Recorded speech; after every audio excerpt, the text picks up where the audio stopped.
It's Backstage Pass with Steve Ryan.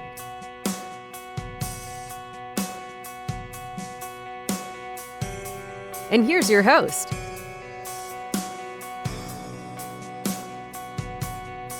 Steve Ryan. Hey, Bruce. How are you? I'm good. How are you, my friend? I'm very well, thank you. Very well. Well, thank you for giving me some time today. That's all right. A pleasure. Hey, I've been spending some time with the cuts I've been able to listen to off this new album, Ghost in the Park. Man, it's good, Bruce. Well, Tell thank me you about very much. tell me about this project and kind of, I guess the first question that I had was I had read, tell me if this is right, that you recorded this kind of over a pretty lengthy period of time when you were touring with Pineapple Thief. Um, and some of the recordings were done in like hotel rooms and stuff like that. How do you decide what to keep for yourself and what to share with a band, and what's your process? So I think that I have to decide that there's going to be a period of songwriting that is going to be focused on the solo. So and then during that period, there's not really any conflict in my head about, oh, is this going to be for the Pineapple Thief or is it going to be for me? Because there's a kind of internal process that goes on that actually the music was really only ever going to be suited to the solo during that period. So yeah, I don't really think about that, and because we just finished the Pineapple Thief record actually, and the process is so different. It's like there's four of us where we get together a lot. It's very much a team effort, whereas the solo thing is it's strange actually because it's very solitary, and I was very aware that it was very introspective, and I was sharing absolutely everything personally. I made that decision. I said, it's all or nothing. So I'm just going to share everything that the depths of my soul. That's another question, is why you do that. But so yeah, it's quite a different process. Yeah, that's interesting because for some reason in my head, I don't know why I was thinking that maybe you would write a song and you would think, then you would decide which, if you keep it for yourself or you share it. But it sounds to me like once you're in that mode of I'm working on solo stuff, it's the whole process just is that. It is, yeah. I think when you start songwriting and you go into this sort of world, it's always funny when I told my wife, right, I'm starting to write now, and she actually shed a little tear because she knows that it's all encompassing. It's with you 24/7 when you're songwriting. So it probably takes me a good couple of weeks to actually mentally get in that sort of creative space, that creative world, where you can actually start writing. Yeah, and you played most of the instruments on this album. I did, yeah. Played everything apart from "Kept Me Thinking" bass, which I got my old friend John from the Pineapple Thief to play. But yeah, everything else was. So it's very much. So a lot of it was done here where I'm sat now, which is a little studio at the bottom of my garden. So it's strange to think that, oh, today I'm going to spend the whole day writing music, and it can be when you're on your own, it can be mentally pretty exhausting. Sometimes I walk out the studio at the end of the day and I'm like, Yeah. your head is all over the place, and it's quite a strange thing to do, to spend an entire day just coming up with words and music and melody. It's a strange job. I'm not complaining. Not complaining. Yeah. Truly solo. I mean, because you don't have anybody to bounce things off of or collaborate with. No, Wow. none, no, none. So it's quite strange. I mean, I honestly say that when I'm doing it, I'm not even thinking that, oh, one day this is going to be an album, that Yeah. this is going to be music that people are going to listen to. I'm just thinking, how can I convey what's going on in my mind and what I'm experiencing? How can I convey it? I can't put it into words, but I can try and put it into music and lyrics, I guess, yeah, together. Yeah. So yeah, it's quite intense. So this album comes out, I guess, next week. Yeah, May the 15th. Yeah. And I've listened to Pillars, which Yeah. which I love. This house is not in order.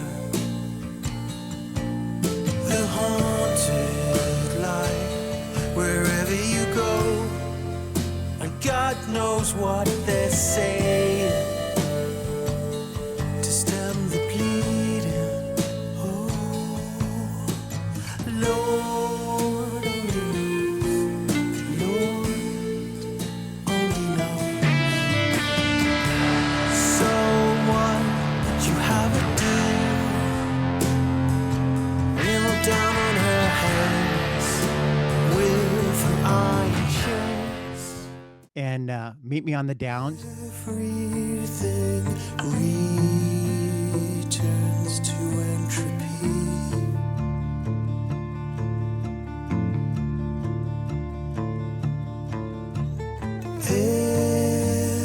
Everything returns to entropy.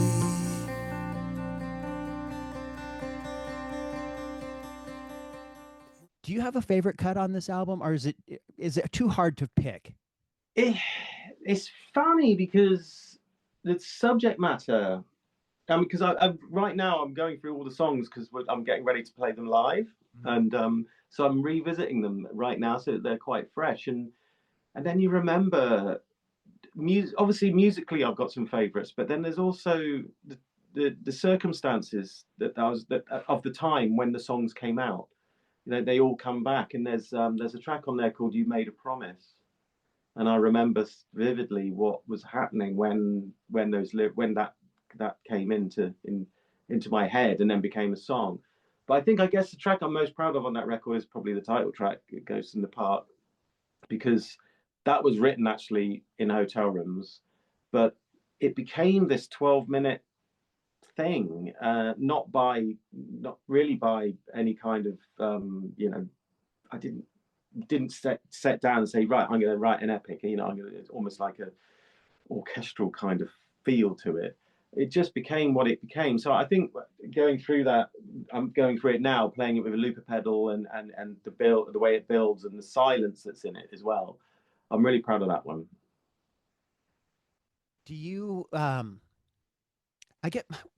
what lane do you put your music in? Would you say progressive rock? I mean, because I kind of get that, but I don't know. Do you know, Or do you not care? I grew up as a kid. My formative years, it was progressive rock that I loved, and it was more the melodic kind of bands that I remember liking Supertramp a lot, but then when I grew older, you expand into all kinds of genres, and I do love a singer-songwriter. I do like listening to singer-songwriters. So yeah, I think there's kind of a crossover. I mean, you can hear the progressive rock influences, in the arrangements and stuff. But at the end of the day, I just love listening to a song that is clearly heartfelt and I feel a connection with. And that's what music is for me. It's when you can connect, when you feel you're connecting with someone, sharing something, and they get it. That's everything to me. Yeah. How many songs do you think you've written? I read that you said you got Pineapple Thief has got a new album, so I think that's 17 just with Pineapple Thief, and you've done 3 or 4 solo. Yeah, my gosh, yeah, that's a lot. In fact, I know because they're all on this database, this online database in the UK we have, where and so when I go on there and I type in, you can type in search my works, and then this is like 24 pages of songs come back, and I think, oh my goodness, have I really written that many? But I guess I did start in 1999, so it's been a fair chunk of time. I've never stopped. Yeah, it's not really a job, huh? No, it's really odd because I think I've got this sense of perspective, because for the good portion of my life I had a day job. I was putting on a high-vis jacket, getting on my bike and cycling to the office, and then coming home and then spending my evenings in the studio. And then 11 years ago, I think my wife said, right, you're going to have to choose you're going to have to go full-time music, and I'll support you because it's just too much. So for 11 years, I've been full-time music, and every day I used to pinch myself and go, this isn't a job, what you're doing. And every time I would like find myself going, oh, you know what, I can't face what I've got to do today. I just have to come on, get your perspective goggles on, because it's an incredible way to make a living. And I'm very conscious that there's not that many people can make a living out of creative arts, and especially music business nowadays. Yeah. You're going to take it out on the road, this new album, huh?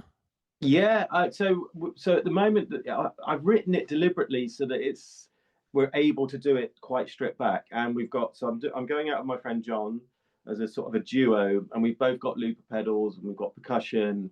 So it's not just an acoustic show. It's actually there's quite a lot to it. And it's very, very live. So no backing tracks. It's so I think it's going to be quite interesting how that turns out. In fact, I have no idea how it's going to turn out. I'm finding out now when I'm trying to remember how to play the song. So yeah, we're taking it out on the road, and if it goes well, then I think we're going to be in a position where we can do a lot more shows. Yeah. Is that going to be UK stuff? Just UK and some Europe. Yeah. Yeah. Yeah. Well, of course, the Pineapple Thief's coming to the States in the fall. Oh, nice. Yeah. Touring? Yeah. So a major tour. So I think we land in November. So that'll be good. Wow. Hey, you did another solo album called Luminescence. Yeah. And there's a song on there that I love. It's called Nestle In. Oh yeah. It's kind of this mid-tempo groove with kind of some electronic elements to it. So come inside and don't look, just nestle in and the storm is approaching. Yeah. Man, I did a deep dive into your catalog, and man, it is deep. Yeah. Yeah. When you go ahead. No, it's people often say, Bruce, where do I start? And I say, I honestly don't know. Yeah. Hey, do you mind if we talk about some of the older stuff? Yeah, go for it. I was going to talk to you about the Your Wilderness LP. Yeah. Speaking of long songs, there's a 10-minute song on there called The Final Thing on My Mind. It's so mysterious, and just kind of this ride. It's kind of like I wouldn't say roller coaster. It's just kind of this slow ride that just kind of goes and goes. It's so great, Bruce. We got it so wrong, so wrong. How did we let it get this cold?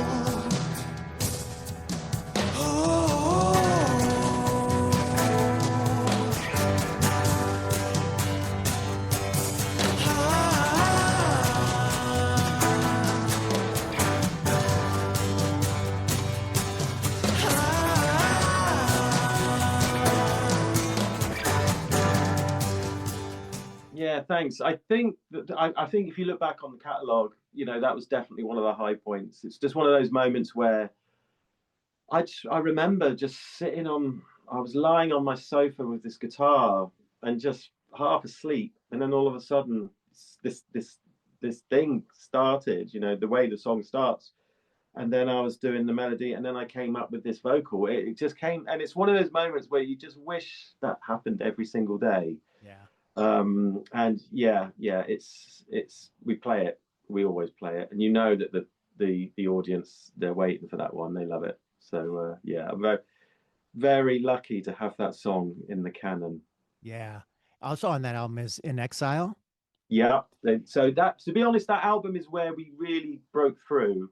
So you've got Final Thing on My Mind and In Exile that are right at the top of our list.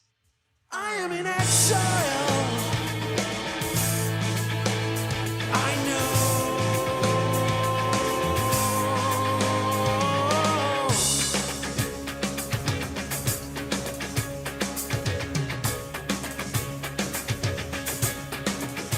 I am wrecking your life.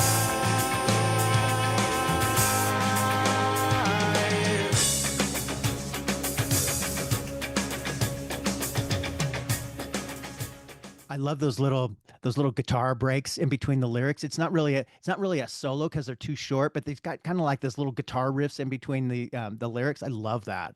Yeah, yeah. And we were really lucky. We had a guy, my friend Darren Charles, who plays in a band called Godstick. So he did some brilliant guitars on that record. So we were lucky to have him on that. Yeah. When you're out with a band, you don't mix in solo stuff, no? No, no, Yeah. no, no. It's the Pineapple Thief head is firmly screwed on when Yeah. we went out with the band. Yeah. You guys still get on pretty well though, huh? Yeah, yeah. So I mean, so we've been so the four of us. So there's a core four of us. Hmm.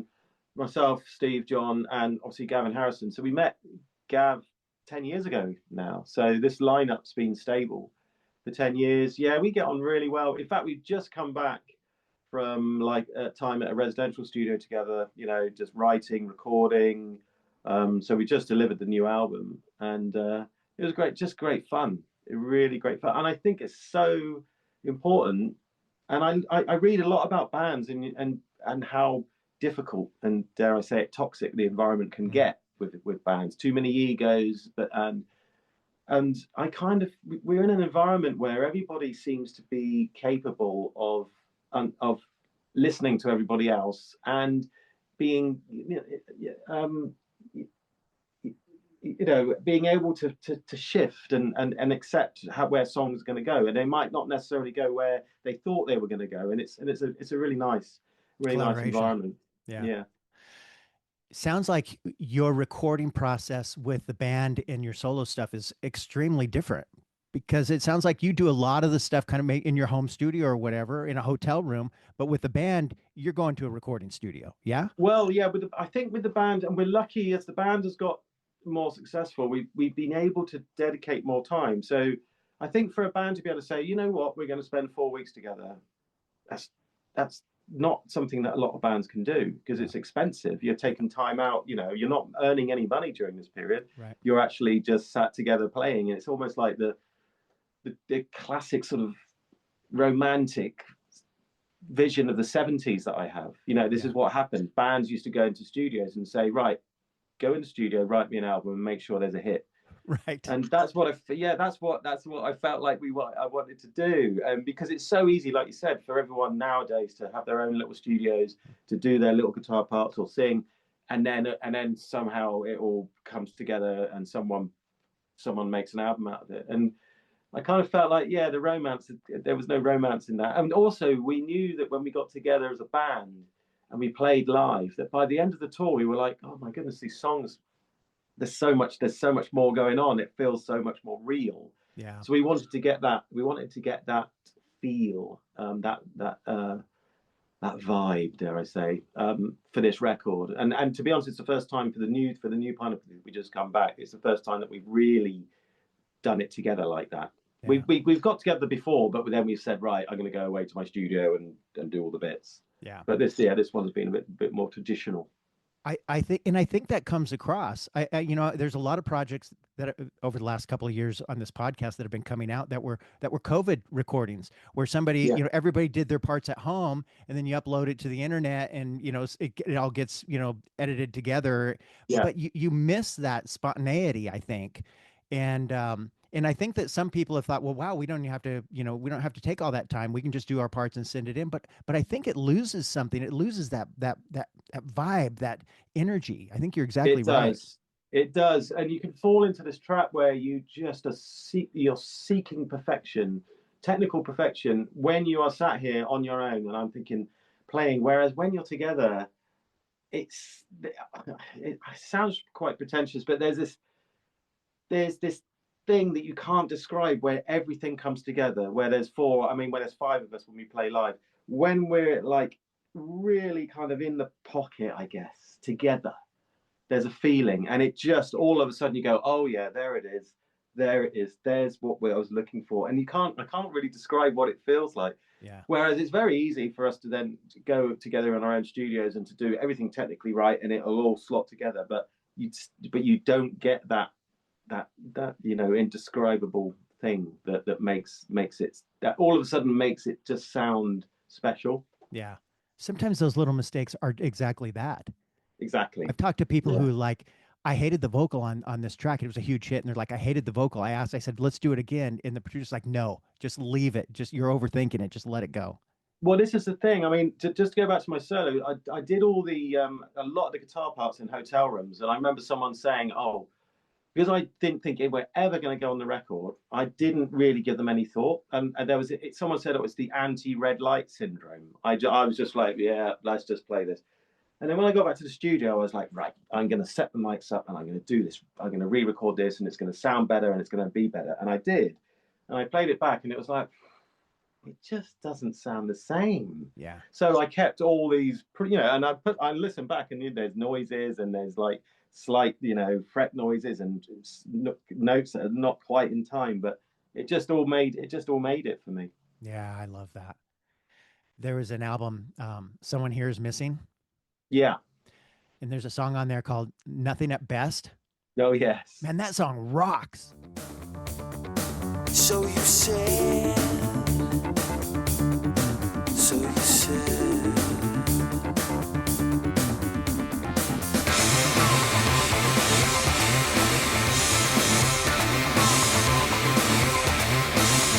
it's never felt so right, but I am telling you to run for your life,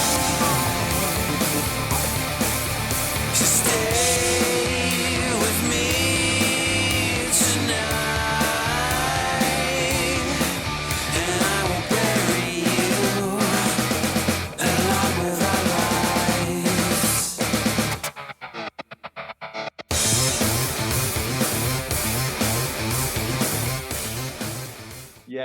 Yeah. We played that live. It used to be our encore song. So for so many years, because it just gets the crowd going that way. Yeah. So We Rose on there too, which is kind of a surprise track to me because it's almost a pop song, huh? Yeah, I think Someone Who Is Missing is quite a poppy record. I stopped the sun from beating you to the ground, to the ground.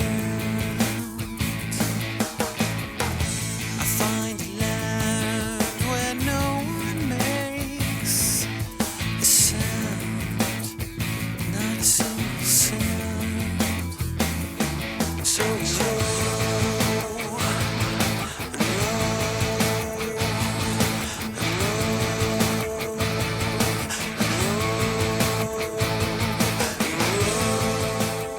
I think when I went back, because recently we did this big box set where I remixed all these albums. Mm-hmm. So I revisited them all and got to know them really well again. And that was so I think if I was to list my favorite Pineapple Thief albums, obviously Your Will, This Is up there, but Someone Who Is Missing as well.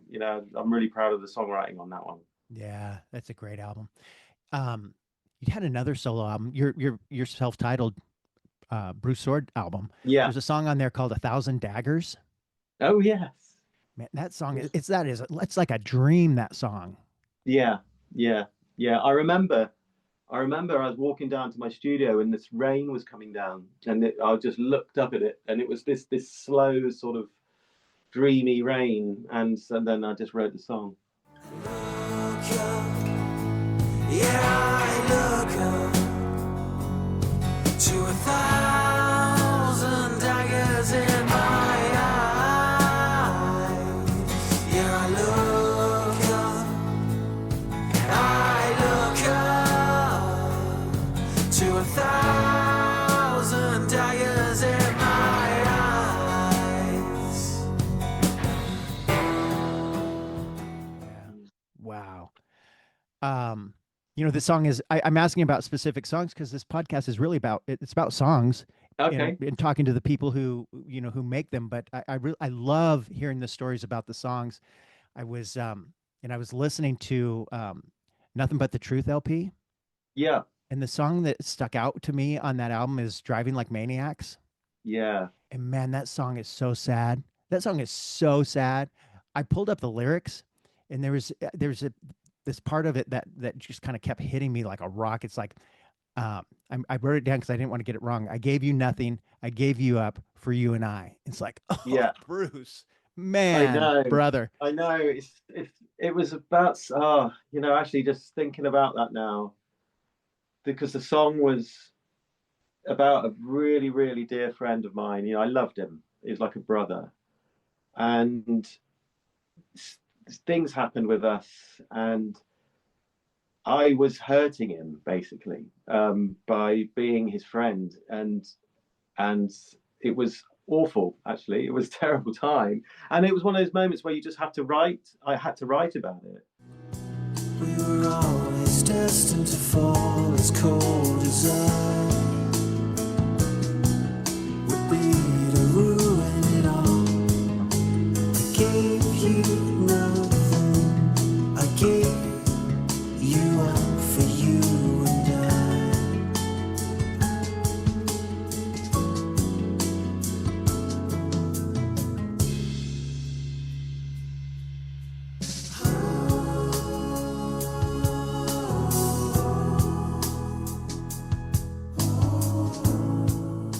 I don't think he knows. Don't think he knows, but that the song is about him. But and so we had to part ways. I had to give him up, for him, for his because I cared about him so much.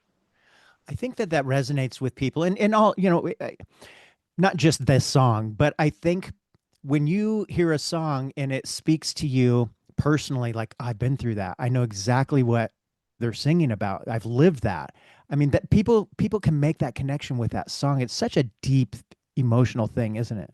It is, yeah, and I think that's when that happens, when the song does that, and when you meet people and they say, Bruce, the song, and it's like, yeah, it almost feels like we're probably, that we're actually friends, because you've able to connect with this song where and you're singing about very, very personal, things. So yeah, it's an amazing thing. It is. That's what music and songs are all about, isn't it? Yeah. Is songwriting therapeutic for you? I mean, Absolutely. yeah. Definitely. I can say that just instantly. Yeah. Cathartic therapy. Yeah. It's like, it's definitely helps you deal with being a human. Yeah. Because you get it out there. It's kind of like a lot of people journal, and once they get it out on paper, it's like, okay, now I can decompress because I've got it out there. Yeah. Hey, I'm right up against the clock and what I promised time, man. I only got through about half of my notes. I hope we can do a follow up and talk some more, because I got a ton of other songs I want to talk to you about. But I want to we can do a part 2 at some point. Yeah. Where do you want people to go to follow you and what you're doing on your solo stuff, and then with the band? What's the best place for people to go? I guess, my Instagram, bsword or brucesword.com, and then you get all the links. So that's probably the best place. Yeah. Well, brother, good luck on your solo shows in the UK that are coming up, and maybe I'll be able to catch you with the band when you come over here to the States. I would love that. Definitely, yeah. If you see, the dates are on the Pineapple Thief website, so if we're coming anywhere near you, let me know. I'll do it, brother. Thank you for giving me some time. I know it's your Friday evening. Have a great weekend. I'll talk to you soon. Okay. Yeah. Thank you. Same to you. All right. Bye-bye. Cheers. Bye. For questions or comments, email Steve at steveryan.songoftheday@gmail.com.